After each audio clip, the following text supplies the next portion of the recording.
ગુણથી ભૂષિત છો. સહસ્ત્ર રસના ક્યો નહીં દઈ વિધાતા 41 પદમાં કહ્યું કે ગુણ અપાર મુખ એક કહા લો બરની.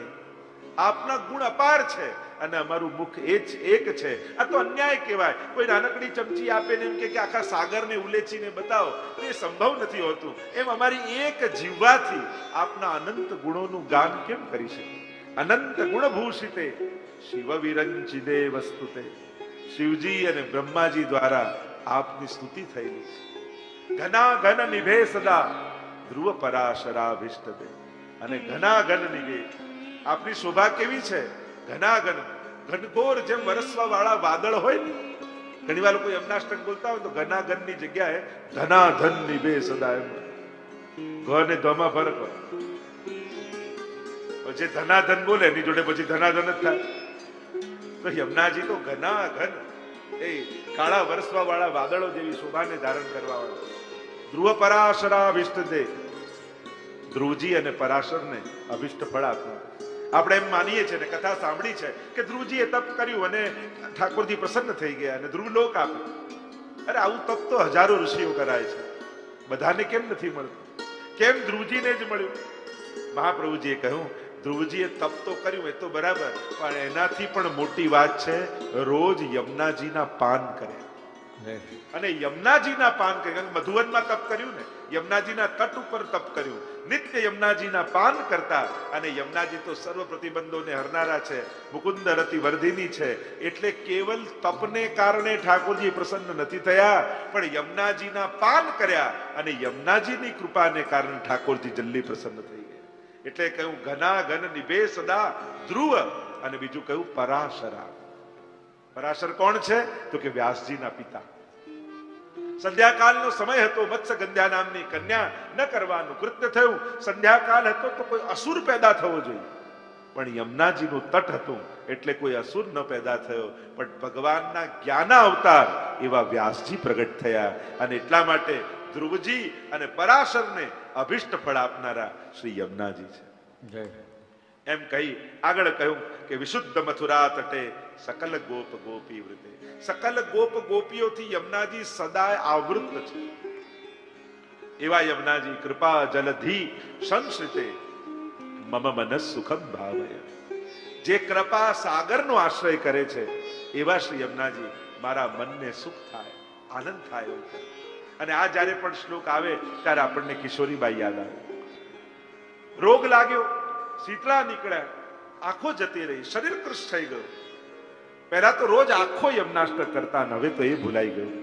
અડધો શ્લોક યાદ છે. વિશુદ્ધ મથુરા તટે સકલ ગોપ ગોપી વૃતે કૃપા જલધિ સંશ્રિતે મમ મનસ સુખમ ભાવ. ઘરના ખાટલામાં બેઠા બેઠા એક અડધા શ્લોકને ગાન કર્યા કરે, 24 કલાક રટણ કર્યા કરે. અને યમુનાજીમાં અનન્ય શ્રદ્ધા છે કિશોરીબાઈ. 252 પ્રસંગમાં આવે છે. બહેન રોજ સેવા કરવા આવે ને હવે તો એ થાકીને કહ્યું હવે તારું જે થવું એ થાય, હવે તો મારાથી ચાકરી નહીં થાય, જેવી યમુનાજીની ઈચ્છા. બેઠા બેઠા અડધો યમુનાષ્ટકનો શ્લોક ગાન કરે. અને બીજા દિવસે યમુનાજી પોતે એના બહેન બનીને પ્રવેશ કરે છે ઘરમાં. દરવાજો ખટખટાવે છે. દ્વાર ખોલ્યું, પૂછ્યું કોણ છે? અને ધીમે રહીને મસ્તક પર હાથ ફેરવીને કહ્યું અરે તારી બહેન છું કિશોરી. અને જ્યાં માથે હાથ ફેરવ્યો રૂમાડે રૂમાડે રોમાંચ થઈ ગયો. કહ્યું કે બહેન રોજ તું આવે છે પણ આજે માથે હાથ મૂક્યો ને જાણે એમ લાગ્યું કે જાણે યમુનાજીએ મારા માથે હાથ મૂક્યો. બહેન કહે કે યમુનાજી કોઈ આવતા હશે, ચાલ ચાલ મારે ઘરના ઘણા કામ બાકી છે. અને યમુનાજી એના માટે રસોઈ કરે છે, યમુનાજી એના ઘરની સફાઈ કરે છે, યમુનાજી એના વસ્ત્રો ધુએ છે. અને આવું તો કેટલા દિવસો ચાલે. કિશોરીબાઈ ખૂણામાં બેઠા બેઠા બસ અડધા શ્લોકને ગાયા કરે. વિશુદ્ધ મથુરા તટે સકલ ગોપ ગોપી વૃતે કૃપા જલધિ સંશ્રિતે મમ મનસ સુખમ ભાવ. અને ગામમાં ગુસાઈજી પધાર્યા. ખબર પડી કે યમુનાજી પોતે કિશોરીબાઈની સેવા કરવા આવે છે. કિશોરીબાઈને બોલાવ્યા. કિશોરી, તને ખબર છે કે તારી ચાકરી કોણ કરે છે? હા, મારી બહેન રોજ આવે છે બાજુના ગામથી અને બધું જ કામ કરી આવે છે. ગુસાઈજી કહે તારી બહેન નથી, આપણા બધાની માં શ્રી યમુનાજી તારી ટહેલ કરે છે. અને જ્યાં સાંભળ્યું કે શ્રી યમુનાજી મારી ચાકરી કરે છે, ચોધાર આંસુએ કિશોરીબાઈ રડવા લાગ્યા. અરે એના કરતા તો દેહ છૂટી ગયો હોત તો સારું થાત. મારા આ તુચ્છ દેહ માટે મેં યમુનાજીને શ્રમ કરાવ્યો. યમુનાજી કહે, કિશોરી, તારી સેવામાં મને શ્રમ નથી થતો, મને આનંદ આવે છે.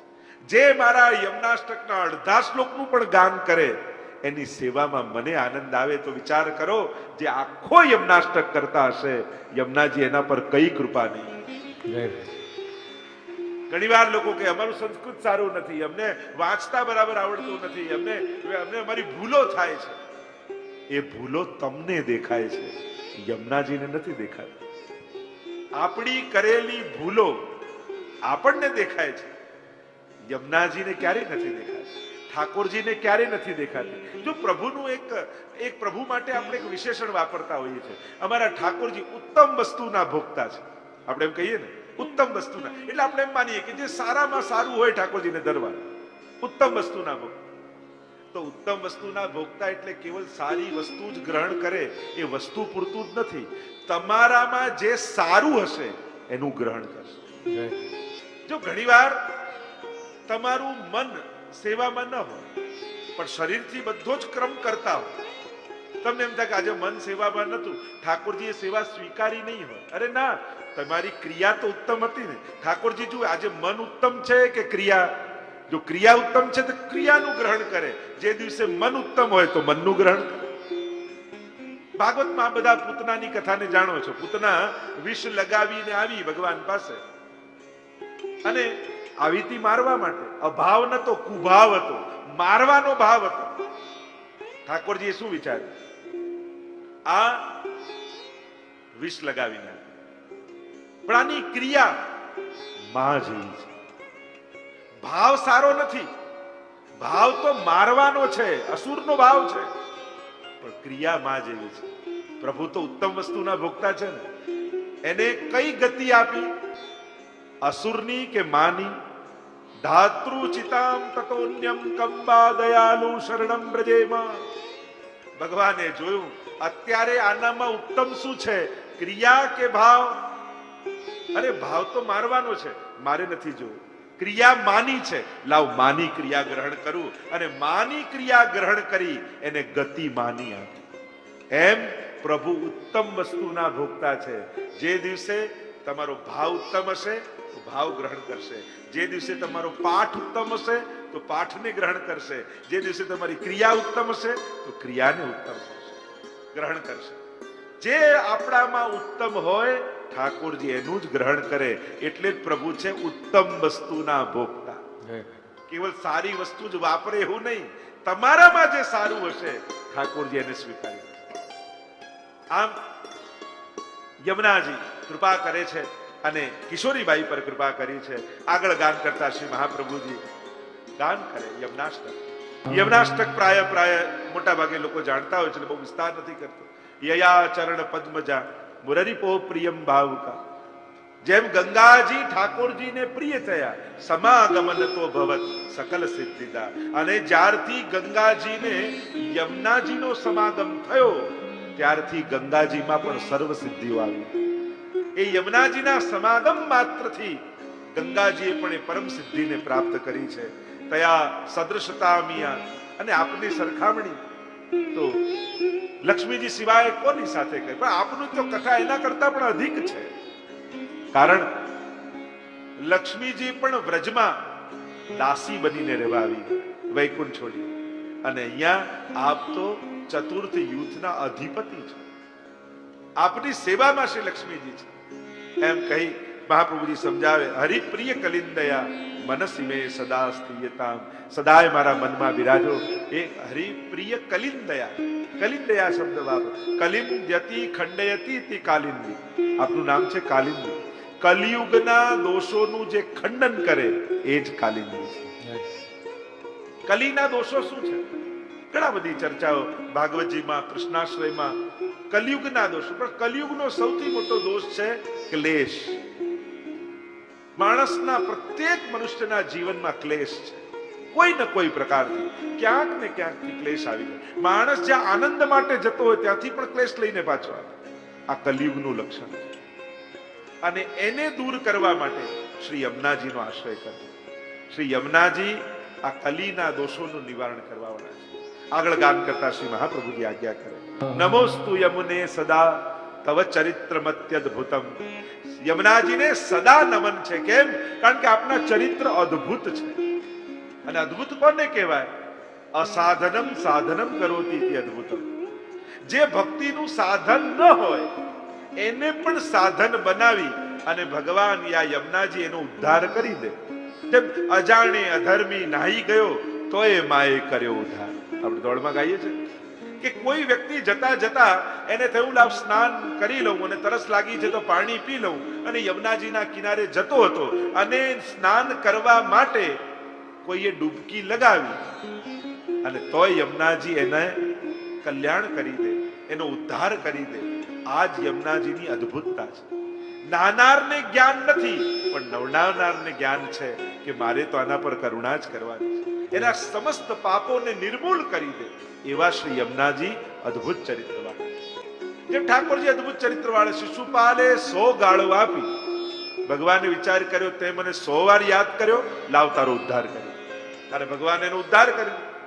હવે શબ્દો એ કોઈ ઉદ્ધારના કારણ થોડી છે, એ કોઈ સાધન થોડી છે, પણ છતાંય અસાધનને પણ સાધન બનાવી ભગવાન કૃપા કરે એ જ એની અદ્ભુતતા છે. નમોસ્તુ યમને સદા તવ ચરિત્રમત્યદ્ભુતમ ન જાતુ યમયાતના ભવતિ તે પયઃપાન. અને એકવાર કોઈ યમુનાજીના પાન કરી લે એને ક્યારેય યમયાતના થતી. એટલે જ આપણે ત્યાં યમુના પાનનું બહુ વિશેષ મહત્વ છે. લોટી ઉત્સવ કરતા હોય બધાને. અને હું તો કહું કે કોઈને યમુના પાન કરાવો ને એને આખી વ્રજયાત્રા કરાયેલું પુણ્ય બરાબર છે. કારણ કે સમગ્ર બ્રજનો રસ એટલે શ્રી યમુનાજી છે. મમાસ્તુ તવ સન્નિધૌ તનુનવત્વ. શ્રી યમુનાજી તનુનવત્વનું દાન કરે છે. કારણ કે આ લૌકિક દેહથી ભગવદ લીલાનો અનુભવ થઈ શકતો નથી. પણ જ્યારે યમુનાજીના આરાધન કરો છો ત્યારે એવા અલૌકિક દેહનું દાન શ્રી યમુનાજી કરે કે એ જે દેહથી સાક્ષાત ભગવદ રસાનુભવ થઈ શકે, સાક્ષાત ઠાકોરજીની લીલાનો અનુભવ થઈ શકે, સાક્ષાત ભગવદ લીલાના દર્શન થઈ શકે એવા અલૌકિક દેહનું દાન શ્રી યમુનાજી કરતા. એવા શ્રી યમુનાજીનું ગાન કરી આગળ શ્રી મહાપ્રભુજી યમુનાષ્ટકનું ગાન કરતા આજ્ઞા કરે. સ્તુતિમ તવ કરોતિ કહ. તમારી સ્તુતિ કોણ કરી શકે? કારણ કે જીવ તો અસમર્થ છે અને અસમર્થ જીવ સર્વ સમર્થ એવા શ્રી યમુનાજીના ગુણગાન કઈ રીતે કરી શકે? કમલજાસ પત્ની પ્રિય. અને કહ્યું હરે યદનુ સેવયા ભવતિ સૌખ્યમાં મોક્ષત. યમ તવ કથાધિકા સકલ ગોપિકા સ્મર શ્રમ જલાણુભી સકલ ગાત્ર જય. તમે યમુનાજીના એકવાર પાન કરો ને ત્યારે તમારા રૂવાડે રૂવાડે પ્રભુના એ ભગવદ રસ સાથે સર્વાંગ સંબંધ થાય છે. સ્મર શ્રમ જલાણુભી. કારણ કે નિત્ય રોજ ઠાકોરજી રાસ કરી અને રાસ કરીને શ્રમિત થાય એટલે પ્રભુના મસ્તક પર શ્રમ બિંદુ આવે, શ્રમકણ આવે. પણ પ્રભુમાં તો રસ સિવાય બીજું કાંઈ નથી. એટલે એ જ ભગવદ રસ શ્રમબિંદુ બનીને પ્રભુના મસ્તક પર આવે. આપણે તો યમુનાજીનું સ્વરૂપ શું કહીએ છીએ કે રાસ સમયે પ્રભુના મસ્તક પર પ્રગટેલો ભગવદ રસ એ આગળ વયો, નયનામૃતમાં ભળ્યો, કાજળમાં ભળ્યો, આગળ ગયો. પ્રભુએ બીડું આરોગ્યું હતું એ પીક ભળી અધરામૃતમાં ભળ્યો, આગળ વયો અને પ્રભુના ચરણામૃતમાં ભળીને જે વયો એ જ શ્રી યમુનાજીનું સ્વરૂપ. એટલે કે યમુનાજીમાં પ્રભુના સર્વ અમૃતો બિરાજમાન છે. સુરત શ્રમ બિંદુસી સિંધુસી બહી ચલી. આ બિંદુ સિંધુ બનીને વયો એ જ શ્રી યમુનાજી છે. તો રોજ ઠાકોરજી રાસમાં આ શ્રમકણ પધરાવે છે. અને એટલે યમુનાજીના જ્યારે પાન કરો છો ત્યારે એ પાનની સાથે ભગવદ રસ પણ તમારી ભીતર પ્રવેશ કરે છે અને તમારા રોમ રોમ સાથે સર્વાંગ સંબંધ પ્રભુનો થાય છે. એમ કહીને મહાપ્રભુજી આગળ ગાન કરતા કહે. છેલ્લા શ્લોકમાં મહાપ્રભુજીએ ફલશ્રુતિ બતાવી. તવાષ્ટકમિદમ મુદા પઠતિ સૂર સૂતે સદા. આ અષ્ટકનો પાઠ મુદા આનંદપૂર્વક કરવાથી પઠતિ સૂર સૂતે સદા સદાય પાઠ આનો કરે. ઘણી વાર લોકોને એવી ભ્રમણા પણ હોય રાતના યમુનાષ્ટક કરાય, સાંજે યમુનાષ્ટક કરાય, સવારે કરાય, યમુનાજીને શ્રમ પડે એવું કાંઈ. પઠતિ સૂર સૂતે સદા આ સદા પાઠ કરવાનું કહ્યું છે. 5 ફલ યમનાષ્ટકના બતાવ્યા. તવાષ્ટકમિદં મુદા પઠતિ સૂર સૂતે સદા. પહેલું ફલ સમસ્ત દુરિત ક્ષયો. યમનાષ્ટક કરવાથી શું થશે? પહેલું ફલ બધા પાપો નિવૃત્ત થઈ જશે. દુરિત ક્ષય. જો પાપમાંથી જીવ પોતે મુક્ત નથી થઈ શકતો. શાસ્ત્રોમાં અનેક પ્રકારના પાપ અને પ્રાયશ્ચિત બતાવ્યા છે. આ પાપનું આ પ્રાયશ્ચિત, આ પાપનું આ પ્રાયશ્ચિત, આ પાપનું આ દરેક પાપના પ્રાયશ્ચિતો પણ જુદા છે. જુદા જુદા શાસ્ત્રોમાં અનેક પ્રકારના પ્રાયશ્ચિતો બતાવે છે. પણ કોઈ એવો પ્રશ્ન કરે કે આ બધા જ પાપોનું કોઈ એક પ્રાયશ્ચિત હોઈ શકે? તો કે હા, એક યમનાષ્ટક કરશો ને તો સમસ્ત પાપોનું આ એક પ્રાયશ્ચિત છે કે એક યમનાષ્ટક કરવા માત્રથી જીવનના સમસ્ત પાપો નિર્મૂલ થઈ જશે. સમસ્ત દુરિત ક્ષય. બધા જ પાપોનો નાશ. કોઈ કે એક યમનાષ્ટકથી બધા આટલા બધા પાપો ક્ષય પામે? કોઈ ઓરડો 100 વર્ષથી બંધ હોય ને અંધારું હોય, 100 વર્ષનું અંધારું, અને કોઈ પૂછે કે આ 100 વર્ષનું અંધારું દૂર કરવા માટે કેટલો સમય લાગે? 50 વર્ષ, 25 વર્ષ, 10 વર્ષ? કે ના, એક દિવાસળી પ્રગટાવો ને 1 સેકન્ડમાં 100 વર્ષનું અંધારું ગાયબ. એમ જ એક દિલથી, હૃદયથી યમનાષ્ટકનો પાઠ કરો અને અનંત જન્મોના પાપ ખાક થઈ જશે, સમાપ્ત થઈ જશે. પાપ કરવામાં વાર લાગે છે, પાપ છોડવામાં વાર નથી. એટલે જ કહ્યું ને કે આ વિપુલ ઝરણું સ્વર્ગથી ઉતર્યું છે અને પાપી એમાં ડૂબકી દઈને પુણ્યશાળી બન્યું છે. હા પછતાવો વિપુલ ઝરણું, સાહિત્યકારો કહે છે. એમ જ અનંત પાપો છે. મુક્ત કરવાનો એક ઉપાય શ્રી યમુનાજીનો આશ્રમ. જાકો નામ યમના હે વહાં યમ ના હે. ત્યાં યમ આવતો નથી, જ્યાં યમના છે. અને એટલા માટે કારણ કે પાપ નડે ક્યાં? કૃપાના આડે પાપ આવી શકતા નથી, પણ હા આપણા સાધનોના આડે આપણા પાપ આવી શકે. ઠાકોરજી તો કૃપા કરવા બેઠા હોય તો કૃપા માર્ગ એને જ કહેવાય કે જ્યાં ભગવાન કાળ, કર્મ અને સ્વભાવ આ ત્રણેયનું અતિક્રમણ કરી, ઓળંગી અને જીવનો સ્વીકાર કરી લે, એને જ કૃપા કહેવાય. તો પાપના, કૃપાના આડે પાપ નથી આવતા, પણ આપણા સાધનોના આડે જરૂર આવે. તમે નક્કી કર્યું હોય આ અધિક મહિનો છે ને, આ અધિક મહિનામાં આખો મહિનો ઠાકોરજીને સખડી ભોગ ધરવા છે. યા તમે એમ નક્કી કરો આ અધિક મહિનો છે, રોજ યમનાષ્ટક 9 યમનાષ્ટક કરીશ.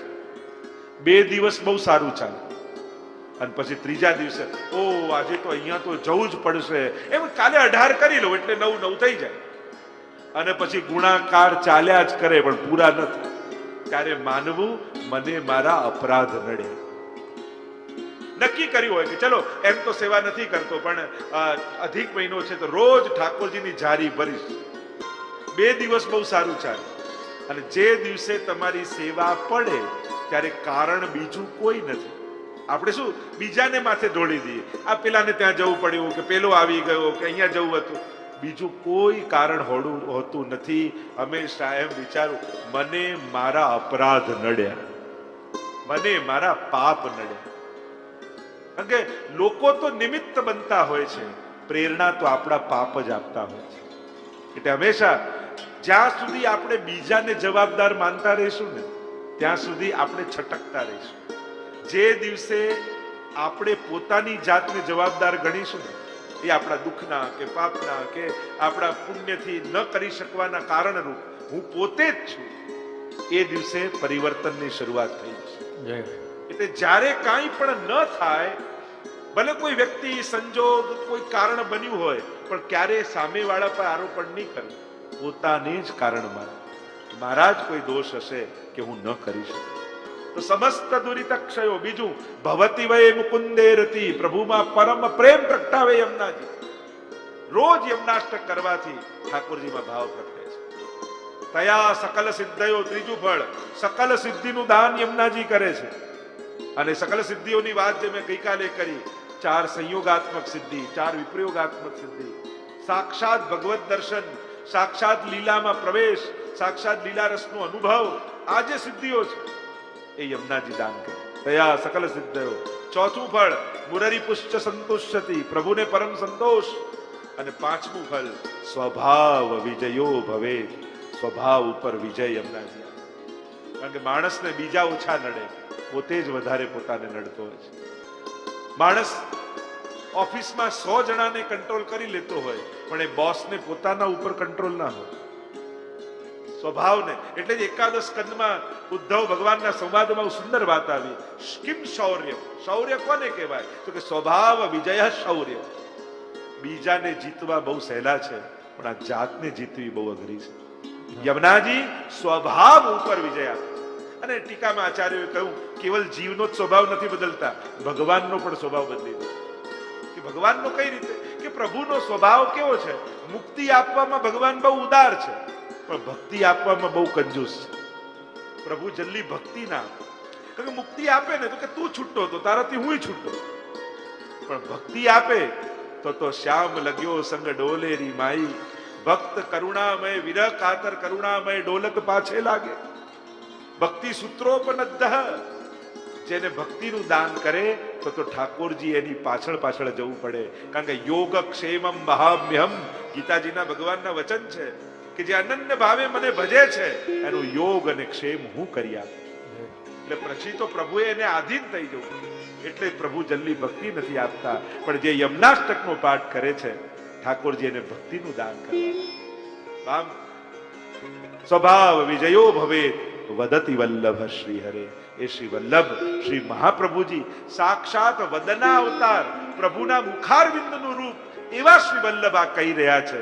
અને જ્યારે ભગવત મુખારવિંદ પોતે કહેતું હોય તો એ વાત ક્યારે, એ વાણી ક્યારે અસત્ય ન હોય, એ નિશ્ચિત સત્ય થાય છે.